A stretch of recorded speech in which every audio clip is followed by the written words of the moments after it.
वो छोटी सी प्लेट जो तुम्हारी छत पर लगी है, कभी सोचा है वो आसमान से इतनी दूर से सिग्नल कैसे पकड़ती है? तुमने कभी गौर किया होगा, बारिश शुरू होती है, अचानक टीवी पर नो सिग्नल लिखाता है। तुम रिमोट पटकते हो, छत पर जाकर डिश साफ करते हो, फिर भी समझ नहीं आता आखिर हो क्या रहा है। एक छोटी सी प्लेट हजारों किलोमीटर दूर अंतरिक्ष से सिग्नल कैसे खींच लेती है? सैकड़ों चैनल एक साथ तुम्हारे घर तक कैसे पहुंचते हैं?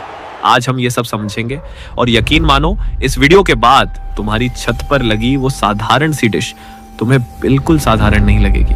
पार्ट 1, शुरुआत कहां से हुई? कहानी शुरू होती है 1990 के दशक में। उस वक्त भारत में सिर्फ दूरदर्शन और बड़ी बड़ी केबल वायर वाली केबल टीवी चलती थी। हर गली में एक केबल वाला होता था जो मनमर्जी से चैनल बंद कर देता था। तभी एक नई टेक्नोलॉजी आई जिसका नाम था DTH यानी डायरेक्ट टू होम, मतलब सीधा सैटेलाइट से तुम्हारे घर तक सिग्नल, बीच में कोई केबल वाला नहीं। भारत में पहली DTH सर्विस 2003 में आई, डिश टीवी के नाम से। लोग हैरान थे, बिना किसी वायर के सीधे आसमान से इतने सारे चैनल कैसे आ रहे हैं? यही सवाल आज भी बहुत लोगों के दिमाग में है। पार्ट 2, अंतरिक्ष में मौजूद वो सैटेलाइट जो पूरे भारत को टीवी सिग्नल भेजता है। सोचो, अगर तुम्हें पूरे देश में एक साथ सिग्नल भेजना हो तो क्या करोगे? जमीन पर हजारों टावर लगाने पड़ेंगे। इसीलिए इंजीनियरों ने एक स्मार्ट तरीका निकाला। सैटेलाइट को धरती से लगभग 36,000 किलोमीटर ऊपर भूमध्य रेखा के ऊपर सेट कर दो। इस ऊंचाई पर सैटेलाइट की स्पीड बिल्कुल धरती के घूमने की स्पीड जितनी हो जाती है। इसका मतलब सैटेलाइट हमेशा एक ही जगह स्थिर दिखता है। इसे जियोस्टेशनरी ऑन ऑर्बिट कहते हैं। ब्रॉडकास्टर अपने स्टूडियो से चैनल का सिग्नल इस सैटेलाइट तक भेजता है। इसे अपलिंक कहते हैं। सैटेलाइट के अंदर लगे ट्रांसपॉन्डर इस सिग्नल को पकड़ते हैं, उसे एम्प्लीफाई करते हैं, फ्रीक्वेंसी बदलते हैं और वापस पूरे देश में फैला देते हैं। इसे डाउनलिंक कहते हैं। एक सैटेलाइट से पूरा भारत कवर हो जाता है, चाहे तुम कश्मीर में बैठो या कन्याकुमारी में। पार्ट 3, छत पर लगी डिश का असली काम। अब सवाल आता है, सैटेलाइट से आया कमजोर सिग्नल तुम्हारी छत की छोटी प्लेट तक कैसे पहुंचता है? यही डिश की असली इंजीनियरिंग छुपी है। डिश का गोल कटोरे जैसा आकार कोई डिजाइन का चक्कर नहीं है, यह पैराबोलिक शेप है। इसका मतलब आसमान से जो भी सिग्नल इस कटोरे पर गिरता है वो रिफ्लेक्ट होकर ठीक एक पॉइंट पर जाकर मिलता है। उस पॉइंट पर एक छोटा सा डिवाइस लगा होता है जिसे LNB कहते हैं, यानी low noise block converter. Satellite से आने वाला सिग्नल बहुत हाई फ्रीक्वेंसी का होता है, इतना हाई कि साधारण तार उसे कैरी नहीं कर सकता। LNB का काम है इस सिग्नल को पकड़ना, उसका नॉइज हटाना और फ्रीक्वेंसी को नीचे लाकर एक ऐसे फॉर्मेट में बदलना जो साधारण कोएक्सियल केबल से तुम्हारे सेट टॉप बॉक्स तक भेजा जा सके। यही वजह है डिश को एक फिक्स्ड एंगल और डायरेक्शन पर लगाया जाता है, क्योंकि सैटेलाइट आसमान में एक तय जगह पर स्थिर है। 1 डिग्री भी डिश इधर उधर हो जाए तो सिग्नल मिस हो जाता है।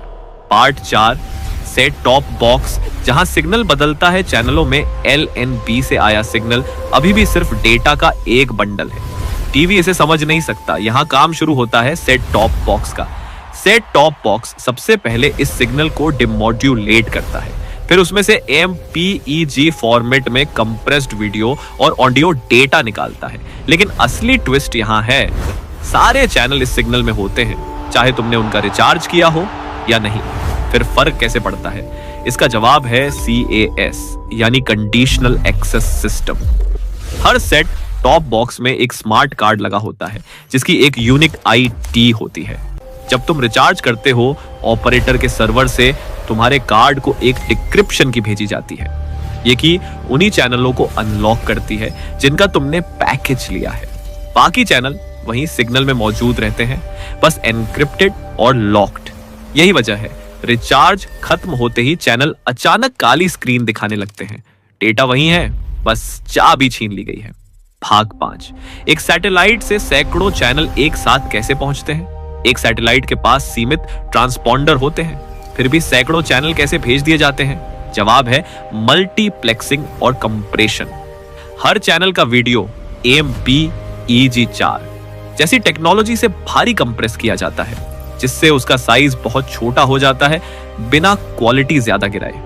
फिर दर्जनों कंप्रेस्ड चैनलों को आपस में मिलाकर एक ही ट्रांसपॉन्डर की फ्रीक्वेंसी पर भेज दिया जाता है। जैसे एक ही सड़क पर कई गाड़ियां अलग अलग लेन में साथ चल रही हो। तुम्हारा सेट टॉप बॉक्स इस मिले जुले डेटा में से सिर्फ वो चैनल अलग निकालता है जो तुमने सिलेक्ट किया है। यही कारण है कि एक ही डिश से तुम्हें न्यूज, मूवी, स्पोर्ट्स, क्षेत्रीय भाषा के चैनल सब एक साथ मिल जाते हैं। पार्ट 4, बारिश में सिग्नल क्यों गायब होता है? ये वो सवाल है जो हर डीटीएच यूजर पूछता है। ज्यादातर डीटीएच सर्विसेज कू बैंड फ्रीक्वेंसी इस्तेमाल करती है क्योंकि इससे छोटी डिश से भी काम चल जाता है। लेकिन कू बैंड की एक कमजोरी है, इसकी हाई फ्रीक्वेंसी वेव्स बारिश की बूंदों से टकराकर स्कैटर हो जाती है और कमजोर पड़ जाती है। इसे रेन फेड कहते हैं। जितनी तेज बारिश उतना कमजोर सिग्नल, और कभी कभी सिग्नल इतना कमजोर हो जाता है कि सेट टॉप बॉक्स उसे डिकोड ही नहीं कर पाता और स्क्रीन पर नो सिग्नल आ जाता है। बारिश रुकते ही सिग्नल अपने आप वापस आ जाता है क्योंकि सैटेलाइट से भेजा जा रहा डेटा कभी बंद नहीं होता, बस तुम्हारी डिश तक साफ नहीं पहुंच पाता। पार्ट 7, पब्लिक के सबसे ज्यादा पूछे जाने वाले सवाल। सवाल 1, डिश को बार बार एडजस्ट क्यों करना पड़ता है? क्योंकि सैटेलाइट आसमान में एक एग्जैक्ट कोण पर है। डिश को उसी कोण पर सटीक पॉइंट होना जरूरी है। हल्का सा हिलना भी सिग्नल खराब कर देता है। सवाल 2, एक डिश से कई टीवी चल सकते हैं क्या? सिंगल LNB वाली डिश से सिर्फ एक सेट टॉप बॉक्स चलता है। दूसरे कमरे में टीवी चलाने के लिए या तो अलग सेट टॉप बॉक्स लगता है या मल्टी आउटपुट LNB वाला स्पेशल सेटअप, क्योंकि हर चैनल को अलग से डिक्रिप्ट करना पड़ता है। सवाल 3, DTH और केबल टीवी में क्या फर्क है? केबल टीवी में सिग्नल जमीन के नीचे तारों से लोकल ऑपरेटर के जरिए आता है। इसमें ह्यूमन इंटरफेरेंस ज्यादा होता है। DTH में सिग्नल सीधे सैटेलाइट से आता है। क्वालिटी ज्यादा कंसिस्टेंट रहती है, लेकिन मौसम का असर पड़ता है। सवाल 4, रिचार्ज ना कराने पर इतनी जल्दी चैनल क्यों बंद हो जाते हैं? क्योंकि CAS सिस्टम रियल टाइम में स्मार्ट कार्ड को डीएक्टिवेशन सिग्नल भेज देता है। डिक्रिप्शन की हट जाने से एनक्रिप्टेड डेटा बेकार हो जाता है। सवाल 5, आजकल सेट टॉप बॉक्स में YouTube और OTT एप्स क्यों आने लगे हैं? क्योंकि नए हाइब्रिड सेट टॉप बॉक्स में इंटरनेट कनेक्टिविटी भी जोड़ दी गई है। ये सैटेलाइट और इंटरनेट दोनों सोर्स से कंटेंट दिखा सकते हैं ताकि एक ही डिवाइस पर लाइव टीवी और स्ट्रीमिंग दोनों मिल सके। एक छोटी सी डिश, 36,000 किलोमीटर दूर अंतरिक्ष में बैठा एक सैटेलाइट और एक स्मार्ट कार्ड जो तय करता है तुम क्या देख सकते हो, ये तीनों मिलकर हर रोज तुम्हारे ड्राइंग रूम तक पूरी दुनिया खींच लाते हैं। अगली बार जब बारिश में चैनल गायब हो तो याद रखना वो सिग्नल कहीं गया नहीं, बस आसमान और तुम्हारी छत के बीच कहीं भीग रहा है। तो यार, इस वीडियो को बनाने में बहुत मेहनत लगी है। अगर कुछ नया सीखने को मिला हो तो एक लाइक ज़रूर कर देना और डेली लर्न 3.0 को अभी सब्सक्राइब कर लो। मिलते हैं अगले वीडियो में। और हाँ दोस्तों, एक बात ज़रूर बताना, हमारी डेली लर्न 3.0 फैमिली भारत के किस गांव या शहर से है? नीचे कमेंट करके अपने शहर या गांव का नाम ज़रूर लिखना, मैं आपके कमेंट ज़रूर पढ़ता हूँ। वैसे दोस्तों, आप लोग कौन सा DTH इस्तेमाल करते हो? नीचे कमेंट में ज़रूर बताना, मैं आपके कमेंट ज़रूर पढ़ूंगी।